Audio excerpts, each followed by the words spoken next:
Olá pessoal, tudo bem? Eu sou Oscar Frank, consultor econômico da RJ Investimentos, e esses são os destaques econômicos da semana até 28 de junho de 2026. No cenário internacional, a terceira leitura referente ao PIB dos Estados Unidos no primeiro trimestre de 2026 mostrou uma aceleração de 1,6% para 2,1%. Lembrando que essa é a taxa anualizada com ajuste sazonal em relação ao quarto trimestre de 2025. O mercado esperava uma aceleração bem mais modesta para 1,7%.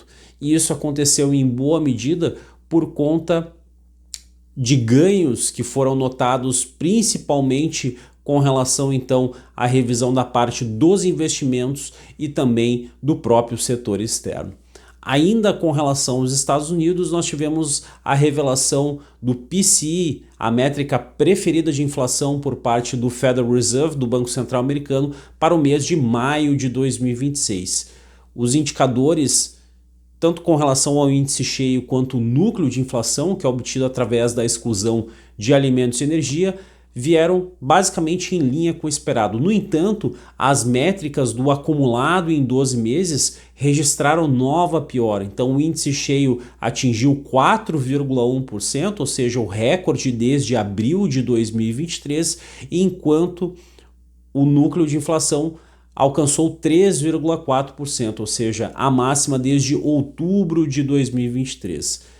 É bem verdade, então, que não houve surpresas negativas com relação ao índice cheio e também o núcleo de inflação. No entanto, a composição se mostrou mais desafiadora, com pressões tanto da parte de energia, ainda por conta dos reflexos da guerra no Oriente Médio, como também dos serviços, incluindo principalmente os serviços financeiros, de saúde e também de transporte. Então isso reforça a tendência de cautela por parte do Fed em suas próximas decisões com relação à política monetária americana. Aqui no Brasil, foram vários os indicadores divulgados, começando com a PNAD referente ao trimestre móvel encerrado em maio de 2026, que mostrou que a taxa de desemprego caiu de 5,8% para 5,6%, em linha com o esperado pelo mercado. No entanto, estimativas para as séries com ajuste sazonal mostraram que tanto os rendimentos quanto a massa real de salários perderam tração nessa leitura, algo que não é muito frequente, ou seja, que não vinha acontecendo de maneira significativa com base na dinâmica das últimas leituras. Então, o mercado de trabalho segue forte, segue resiliente, porém com alguns sinais incipientes de desaceleração aqui no Brasil. Por sua vez, também tivemos a revelação do IBC, do Índice do Banco Central de Atividade Econômica, para o mês de abril de 2026, que mostrou um crescimento de 0,5% contra março, na série com ajuste sazonal, um pouquinho abaixo do que o mercado esperava, que era uma alta de 0,6%. Todos os três grandes setores da economia subiram, aumentaram, considerando essa métrica, e isso reforça a perspectiva de uma desaceleração bastante gradual da nossa economia ao longo aí de 2026, considerando os atuais vetores que caracterizam a conjuntura econômica brasileira. Também tivemos a revelação do IPCA 15, ou seja, a prévia da inflação oficial para o mês de junho de 2026. Nesse caso específico, houve uma alta de 0,41% com relação ao índice cheio, que inclusive veio um pouco abaixo do que o mercado esperava, que era 0,44%. No entanto, essa surpresa positiva não ficou restrita somente ao índice cheio, de modo que, via de regra, em linhas gerais, os indicadores qualitativos, que são mais sensíveis aos ciclos de alta e de baixa da produção e do emprego, vieram também melhores do que o esperado.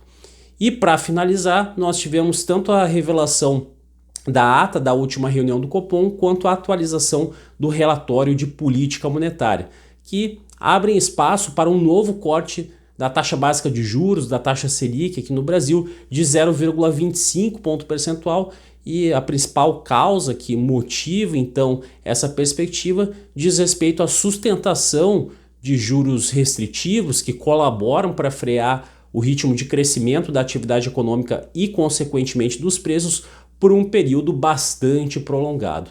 No entanto, o fato de nós observarmos uma deterioração significativa das expectativas fez com que o Copom considere pausar esse ciclo de calibragem da taxa Selic, ou seja, já começamos então a perceber que o Comitê de Política Monetária está preparando o terreno, abrindo as portas para, depois que promover essa diminuição dos juros básicos, interromper então por hora esse ciclo de queda da taxa Selic. Então, a tendência é que depois de chegarmos efetivamente aos 14% ao ano, que a taxa básica de juros fique estacionada aí por algum tempo, até que isso colabore então para retomar um processo de desinflação aqui no Brasil, não só com relação ao índice cheio, como também das próprias expectativas.